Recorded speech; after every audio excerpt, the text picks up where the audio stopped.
কখনো কি এমন সকাল দেখেছো যেখানে আয়নার দরকারই পড়ে না, হাওয়াই তোমাকে বলে দেয় যে আজ তুমি নায়িকা? আজকে সকালটা ঠিক এরকমই ছিল। এই হ্যালো, আমি এখানে কোনো পারফেক্ট লাইফ দেখাতে আসিনি। আমি শুধু আমার দিনের ছোট ছোট সত্যি মুহূর্তগুলোকে শেয়ার করি।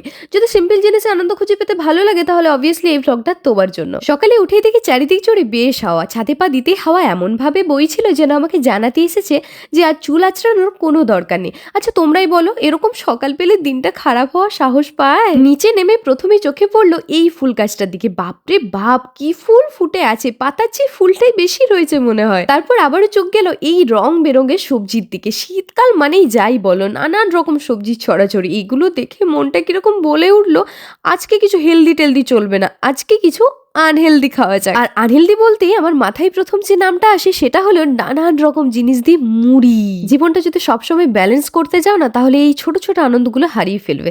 তাই আগে নিজের কথা শোনো, আর সেটাই আজকালকার দিনে সবচেয়ে ভালো সিদ্ধান্ত। চলো তোমাদের একটু দেখিয়ে দিই আজ ঘরে ঠিক কি কি রান্না হচ্ছে। এই যে মা মাছ ভাজছে, তেলের মধ্যে পড়তে মাছের যে গন্ধটা ওঠে না, সেটা একটা আলাদা ভালো লাগা।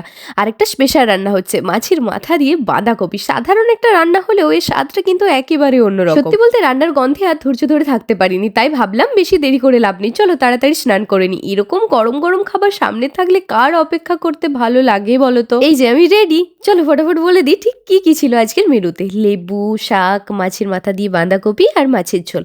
ব্যাস ব্যাস, ভাত আর তার সাথে মাছ, এই দুটো থাকলেই লাঞ্চটা যেন সম্পূর্ণ হয়ে যায়। লাঞ্চের পর ভাবলাম আজকে ডায়েরিটা বার করে কিছু লিখি। কতদিন ধরে ইচ্ছে ছিল একটু নিজের সাথে বসে কিছু লিখবো, কিন্তু কি যেন হলো, কলমটা হাতে নিয়েও আর লেখা হলো না। কখনো কখনো এমনই হয় জানো, মন চায় কিন্তু মনটা সাথ দেয় না। ঠিক আছে, আজ না হোক কাল লিখে নেব, ডায়েরি তো আছেই, তাই না? একটু রেস্ট নেওয়ার পর নিচে গিয়ে দেখি মা ভাজা মশলা রেডি করছে। বাজার থেকে কেনা মশলার সাথে ঘরে ভাজা মশলার গন্ধের তুলনাই হয় না। তোমরাও একবার ট্রাই করে দেখতে পারো, ঘরে ভাজা মশলার ফ্লেভার একদম অন্যরকম। ব্যাস, আমার এদিকে খিদে পেয়ে গেছে। কি খাবো কি খাবো খুঁজতে খুঁজতে দেখতে পেলাম এই নারকেলটাকে। এরকম সফট নারকেল খেতে কিন্তু আমার বেশ ভালো লাগে। একটু পর মনে হলো আচ্ছা একটু কফি হলে ব্যাপারটা বেশ মন্দ হয় না। ব্যাস বানিয়ে ফেললাম।